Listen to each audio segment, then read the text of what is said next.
வணக்கம். செல்வகுமாரின் மாலை வானிலை ஆய்வறிக்கை 2026 ஜனவரி 29 வியாழக்கிழமை மாலை ஆய்வறிக்கை. காற்று சுழற்சி தெற்கு மத்திய வங்கக்கடற்பகுதியில் நிலநடுக்கோட்டு பகுதியோடு இணைந்த பகுதியிலையும் நீடித்து கொண்டிருக்கிறது. அதாவது நிலநடுக்கோட்டு இந்திய பெருங்கடல் மற்றும் தெற்கு மத்திய வங்கக்கடல் இடைப்பட்ட பகுதியில் நீடிக்கிறது. இந்த காற்று சுழற்சி இலங்கையின் தெற்கு பகுதி மற்றும் நிலநடுக்கோட்டு இந்திய பெருங்கடல் வரை வரக்கூடிய 31 மற்றும் பிப்ரவரி 1-2 தேதிகளில் வந்து அமையும்.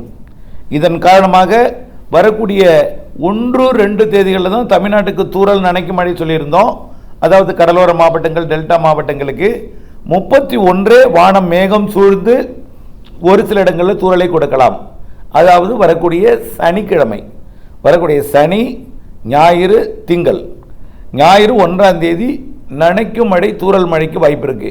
பரவலாக அல்ல, எல்லோருக்கும் அல்ல. அறுவடைக்கு இடையூறு கொடுக்கும் மழை, அறுவடையை மிரட்டும் மழை, அறுவடைக்கு குழப்பம் ஏற்படுத்தும் மழை. இது கடலூர் மாவட்டம் முதல் ராமநாதபுரம் மாவட்டம் வரைக்கும் முதல்ல தெரிகிறது. பிறகு 2ஆம் தேதி அது தென் கடலோரம், தென் உள்பகுதிகளுக்கும் தெரிகிறது. தென் மாவட்ட மேற்கு தொடர்ச்சி மலைக்கும் வாய்ப்பு இருக்கு. நனைக்கும் மழை, லேசான மழை, இரு இடங்களில் மிதமான மழை இருக்கலாம். மிதமான மழை இருக்கலாம். பெரும்பாலும் இடைப்பட்ட பகுதியில் ஆங்காங்கே தூறல், நனைக்கும் மழை, லேசான மழை. ஓரிரு இடங்களில் மிதமான மழை இருக்கலாம். எங்காவது ஒரு இடத்துல கண்டிப்பாக மிதமான மழை இருக்கும். ஆனால் இது குறிப்பிட்ட இந்த பகுதியில் மட்டும்தான். கடலூரோட தெற்கு பகுதி, மயிலாடுதுறை, காரைக்கால், நாகப்பட்டினம், திருவாரூர், தஞ்சாவூர் 2ஆம் தேதி தான் தெற்கே புதுக்கோட்டை, ராமநாதபுரம் மற்றும் தூத்துக்குடி இந்த பகுதி நனைக்கும் மழை, அறுவடைக்கு இடையூறு கொடுக்கும் மழை. அடுத்தபடியாக அடுத்த நிகழ்வு, இந்த நிகழ்வு எந்த அளவுக்கு முன்னேறி மீண்டும் தென் மேற்கு நோக்கி நிலநடுக்கோட்டு பகுதியை நோக்கி விலகிடும். அடுத்த நிகழ்வோடு இணைந்து வரக்கூடிய 4, 5, 6, 7 தேதிகளில் வரும். 4ஆம் தேதி இலங்கைக்கு, இதுவே 31ஆம் தேதி தான் இலங்கைக்கும் தமிழ்நாட்டுக்கும். அடுத்தது 4ஆம் தேதி இலங்கை, 5ஆம் தேதி தமிழ்நாட்டுக்கு. அது திருவள்ளூர், சென்னை, செங்கல்பட்டு, காஞ்சிபுரம், விழுப்புரம், புதுச்சேரி, கடலூர், மயிலாடுதுறை, நாகப்பட்டினம், திருவாரூர், தஞ்சாவூர், புதுக்கோட்டை, ராமநாதபுரம், தூத்துக்குடி இந்த மாவட்டங்களுக்கு நனைக்கும் மழை, லேசான மழை, ஓரிரு இடங்களில் மிதமான மழை, சற்று கனமழை கூட ஓரிரு இடத்துல ஏதாவது ஒரு இடத்துல இருக்கலாம். அது கொஞ்சம் உள்ளே போய் உள் மாவட்டங்களின் அடுத்த பகுதி, அதாவது கடலூர் மாவட்டத்தின் மேற்கு பகுதியோட உளுந்தூர்பேட்டை வரைக்கும், அதாவது விழுப்புரம், கள்ளக்குறிச்சி மாவட்ட எல்லைப்பகுதி வரைக்கும், விருத்தாச்சலம் கடலூர் மாவட்டம் வரைக்கும், அரியலூர் மாவட்டம் வரைக்கும், சிவகங்கைக்கும் கூட அடுத்த அந்த 5, 6, 7 நிகழ்வு மழைப்பொழிவை கொடுக்கலாம். மீண்டும் ஒரு முறை 31, 1, 2, அடுத்தது 5, 6, 7 தமிழ்நாட்டிற்கு அறுவடைக்கு இடையூறு கொடுக்கும் லேசான மழை, நனைக்கும் மழை, தூறல் மழை ஆங்காங்கே. புரியுதுங்களா?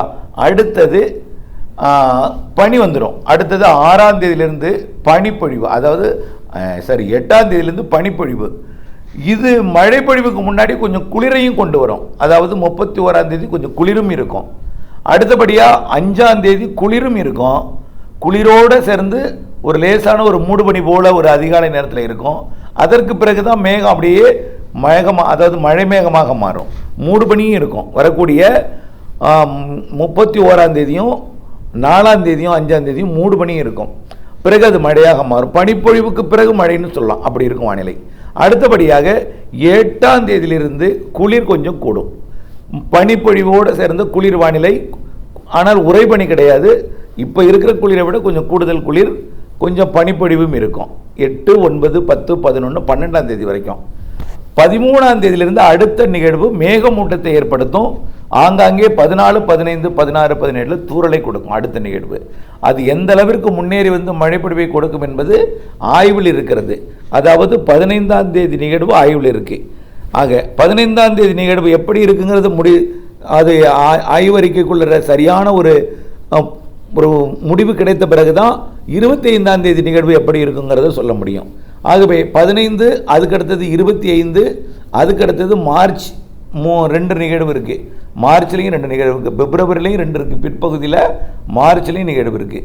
இவை எல்லாமே இலங்கைக்கு கண்டிப்பாக மழை பொழிவை கொடுக்கும். இலங்கைக்கு எல்லா நிகழ்வுமே கனமழை பொழிவை கொடுக்கும். இப்போ வரக்கூடிய 31-1-2 மழையும் கனமழை பொழிவை கொடுக்கும். அதை விட 5-6 4 5 6 7 இலங்கைக்கு 4 5 6 7 இலங்கைக்கு கனமழை பொழிவை கொடுக்கும். இதில் அதிக மழை இலங்கைக்கு அப்படின்னு பார்த்தீங்கன்னா இலங்கையோட தெற்கு பகுதி, தென்கிழக்கு பகுதி, வடக்கு கிழக்கு மாகாணங்களை விட கிழக்கு மாகாணங்களில் கொஞ்சம், அதாவது கிழக்கு மாகாணங்களின் வடக்கு பகுதியை விட மத்திய பகுதி மற்றும் தெற்கு பகுதி கூடுதலாக இருக்கும். இலங்கையோட தென்கிழக்கு பகுதி, அதாவது கல்முனை, ஹம்மந்தோட்டா இடைப்பட்ட பகுதி கண்டிப்பாக இருக்கும். அது அப்படியே உள்ளே கண்டி வரைக்கும் மழை பொழிவை கொடுப்பதற்கு வாய்ப்பு இருக்குது. 5 6 7 கனமழை வாய்ப்பு இருக்குது இலங்கைக்கு. மிக கனமழை பொழிவு கூட தெரிகிறது. 15ஆம் தேதிக்கு மேல் வருவதும், அதாவது பிப்ரவரி இறுதியில் வரக்கூடிய 2 நிகழ்வும், பிப்ரவரி பிற்பகுதியில் வரக்கூடிய 2 நிகழ்வும், மார்ச்சில் வரக்கூடிய 2 நிகழ்வுமே இலங்கைக்கு நல்ல மழை பொழிவை கொடுக்கும். இலங்கைக்கு வருவது ஒரு சில நிகழ்வுகள் அப்படியே வடக்கு கிழக்கு மாகாணங்களுக்கு முன்னேறி கொடுக்கும். அடுத்தது ஒரு சில நிகழ்வுகள் டெல்டாவிற்கு எட்டும். அடுத்தது சில நிகழ்வுகள் வடகடலோரமும் எட்டும். சில நிகழ்வுகள் வடகடலோரம் டெல்டா தென் தமிழ்நாடு எட்டும். இப்படி ஒரு சில நிகழ்வுகள் உள்ளேயும் எட்டும். ஆனால் இது எந்த நிகழ்வுங்கிறத நாம் ஆய்வில் இருக்கு. வரக்கூடிய இந்த 15ஆம் தேதி நிகழ்வின் தீவிரத்தன்மையை அறிந்த பிறகு நீண்டகால வானிலை அறிக்கையை நான் சமர்ப்பிக்கிறேன். 15ஆம் தேதி நிகழ்வு எப்படி இருக்குன்னு பார்க்கணும். அந்த நிகழ்வும் அடுத்து வர்ற நிகழ்வும் உறுதிப்படுத்தியாச்சுன்னா மார்ச் ஏப்ரல் நிகழ்வு, மே நிகழ்வு, மே மழை, இவையெல்லாம் நாம் நீண்டகால வானிலை அறிக்கையாக சமர்ப்பிக்கலாம்.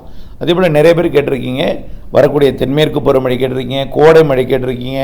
அதே போல் தென்மேற்கு பருவமழை வரக்கூடிய, அதாவது மேட்டூர் அணை எப்பொழுது திறக்கப்படும், ஜூன் 12 திறக்கப்படுமா, இவையில் நிறைய உடனடியாக பதில் சொல்லிடலாம். அனைத்தையும் இணைத்து ஒரு விரிவான அறிக்கையாக உங்களுக்கு சமர்ப்பிக்க கடமைப்பட்டிருக்கிறேன். மொத்தத்தில் ஒட்டுமொத்தமாக ஒரு கண்ணோட்டத்தை பார்க்கும் பொழுது இந்த ஆண்டு தென்மேற்கு பருவமழை அரபிக்கடல் நிகழ்வால் நல்ல ஒரு மழை பொழிவை கொடுக்கும். வங்கக்கடலை விட அரபிக்கடல் வெப்பம் உயர்ந்திருக்கு. வரக்கூடிய நாட்களில் கண்டிப்பாக இன்னும் உயரும். தென்மேற்கு பருவமழை முன்கூட்டியே தொடங்கும். தென்மேற்கு பருவமழை அரபிக்கடல் நிகழ்வுகள் இருக்கும். கண்டிப்பாக இந்த வருஷம் அரபிக்கடல் நிகழ்வு கேரள கடலோரம், கர்நாடகா, மகாராஷ்டிரா நல்ல மழை பொழிவை தரும். வங்கக்கடலையும் நிகழ்வு உருவானாலும் அரபிக்கடலில் நல்ல ஒரு மழை பொழிவை கேரள கடலோரம், கர்நாடகாவிற்கெல்லாம் கொடுப்பதற்கு நல்ல ஒரு சாதகம் இருக்குது. அதே போல் தமிழ்நாட்டிலும் கோடை மழை நன்றாகவே தெரிகிறது. இவையெல்லாம் ஒரு முன்னோட்டமாக ஏற்கனவே சமர்ப்பித்திருக்கிறேன். இது தொடர்பான விரிவான அறிக்கை கொடுத்த பிறகு நீங்கள் அது தொடர்பான திட்டமிடுதலை நீங்கள் மேற்கொள்ள வேண்டும். இவை அனைத்துமே கண்ணோட்டம். அதே போல் வரக்கூடிய நாட்களில் இந்த கோடை மழை எங்கே எப்படி பெய்யுங்கிறதெல்லாம் நம்ம வரக்கூடிய நாட்களில் தான் சொல்ல முடியும். ஆனால் இப்பொழுதைக்கு நிகழ்வு இருக்குது, எந்த நிகழ்வு முன்னேறன்னு சொல்ல முடியாது. இப்போ 2 நிகழ்வு உறுதிப்படுத்தப்பட்டிருக்கு. நனைக்கு மழை, தூறல் மழை 31-1-2 நனைக்கு மழை, தூறல் மழை கடலோரம். அதே போல் 4 5 6 இலங்கை, 5 6 தான் தமிழ்நாடு, 5 6 7 தமிழ்நாட்டுக்கு தூறல். 6ஆம் தேதி சுப நிகழ்வு வைத்திருப்பவர்கள் கவலைப்பட வேண்டாம், தூறல் நனைக்கு மழை தான். இவை எல்லாம் அறிவிக்கப்படுவது எல்லாமே அறுவடை விவசாயிகளுக்கான முன்னெச்சரிக்கை. தொடர்ந்து இணைந்திருங்கள் அப்டேட்ஸுடன். நன்றி.